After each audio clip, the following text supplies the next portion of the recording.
Good morning জেরার্স। চলুন আজকের plan আমরা তৈরি করে ফেলি চার্ট অ্যানালাইসিস করে। দেখুন মার্কেটে গত প্রিভিয়াস সেশনে মানে গতকাল এর আগের দিনে যে সেশনটা রয়েছে পুরো দিনটাই কিন্তু মার্কেট কি করেছে দেখুন একটা সাপোর্ট ক্রিয়েট করার চেষ্টা করেছে। আমরা যদি ভালো ভালো করে দেখি তাহলে এই যে লেভেলটা রয়েছে এখানে থেকে সাপোর্ট নিয়েছে, আবার কিন্তু মার্কেট এখানে আরেকটা সাপোর্ট মানে রেজিস্ট্যান্স ক্রিয়েট করেছে, আবার নিচে কিন্তু এখান থেকে সাপোর্ট। কিন্তু লাস্ট অফ দ্য সেশন মানে ওই দিন সারাদিনের শেষে কিন্তু মার্কেট কি করেছে ওভারঅল এটাকে কিন্তু ব্রেকডাউন দিয়েই দিয়েছে।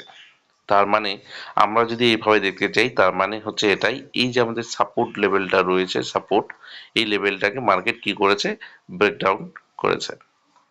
এবার মার্কেট যেহেতু ব্রেক করেছে তাহলে এরপরে কি হবে, এবার দেখুন এই যে সিমটম গুলো আমরা দেখতে পাচ্ছি তার মধ্যে একটা জিনিস এখানে ক্লিয়ার হয়ে যাওয়াটা ভালো, কারণ আমরা মার্কেট কিন্তু সাপোর্ট ক্রিয়েট করেছে। এটা যেমন ব্রেকডাউন হয়েছে, মার্কেট কিন্তু ব্রেকডাউন হওয়ার পরে এক ক্যান্ডেলে প্রায় 400 400 পয়েন্ট অবধি মার্কেট দিয়েছে। তাহলে তারপরে কিন্তু মার্কেটে কি হলো, এই যে নিচের পাশ থেকে বাইংটা এসছে, এই যে বাইং আমরা যে বাইংটা দেখতে পাচ্ছি এটার তাহলে সিমটম কি, মার্কেট কি চেষ্টা করছে এখান থেকে ডিমান্ড ক্রিয়েট করার। দেখুন আমাদের সিম্পল আজকের ফান্ডা হবে, যদি মার্কেট ধরুন যেহেতু এটাকে সাপোর্টটাকে ব্রেকডাউন দিয়েছে আর ঠিক এইসব লেভেলে কিন্তু আমাদের আবার বাইং পয়েন্ট রয়েছে, বাইং প্রেশারও আছে, তো যার জন্য কি হয়েছে এই যে লেভেল থেকে মার্কেট কিন্তু মার্কেটের ডিমান্ড ক্রিয়েট করে মানে বাইং আসলো।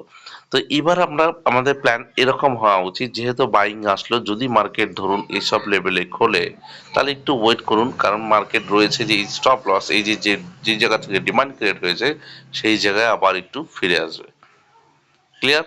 আর যদি মার্কেট ধরুন এই যে লেভেলটা রয়েছে মানে এর মধ্যেই এই উপরের রেঞ্জ আর এর মধ্যে যদি মার্কেট খোলে তাহলে আমাদের প্ল্যান থাকবে হচ্ছে এই যে যখন এই ট্রেন লাইনের ব্রেক আউট হয়ে যাবে, এরকম করে একটা ক্যান্ডেল ব্রেক আউট দেবে বা টেস্ট করবে, তারপরে কিন্তু আমরা একটা উপর লেভেলে এই অবধি আমরা টার্গেট নিয়ে একটা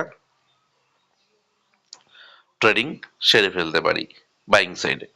তো তারপরে দেখুন এবার যদি গ্যাপ আপ হয়ে যায় এসব লেভেলে, যদি একটু বেশি ধরনের 55,500 এইসব লেভেলগুলোতে যদি একটু বেশি ধরনের গ্যাপ আপ হয়ে যায় তাহলে ওয়েট করুন, কারণ এগুলো তো মাল্টিপল টাইম রেজিস্ট্যান্স রয়েছে, মাল্টি রেজিস্ট্যান্স রয়েছে। তো এগুলাকে যদি মার্কেট ব্রেকআউট দিয়ে দেয় তারপরেই ট্রেড করুন, আদারওয়াইজ মার্কেট একটু হোল্ড করুন। কি প্যাটার্ন তৈরি করে বা কি চার্ট প্রাইস অ্যাকশন তৈরি হয় তার উপর নির্ভর করেই মার্কেট করাটা ভালো। আর বেশি গ্যাপ ডাউন হলে এইসব লেভেলে গ্যাপ ডাউন হলে আপনাকে ওয়েট করতে হবে। তার রিজন হচ্ছে একটাই, এখানে দেখুন যদি প্রিভিয়াসে যদি আমরা চলে যাই, প্রিভিয়াস মার্কেট যদি হালকা একটু আমরা দেখি তাহলে বাইং ঠিক আমি যে লেভেলটা বলেছিলাম কিছুক্ষণ আগেই, এই যে লেভেলটা এই লেভেলে কিন্তু বাইং রয়েছে, তো বেশি গ্যাপ ডাউন করলেও কিন্তু আমাদের একটু ওয়েট করতে হবে। তো মার্কেট প্ল্যানিং এরকমই থাকবে। আর যদি এর থেকে বেশি রকম কোনো কিছু হয়ে থাকে মানে ধরুন বেশি গ্যাপ আপ বেশি এর থেকেও বেশি গ্যাপ ডাউন, তাহলে আমরা আজকে মার্কেট থেকে বিরত থাকবো।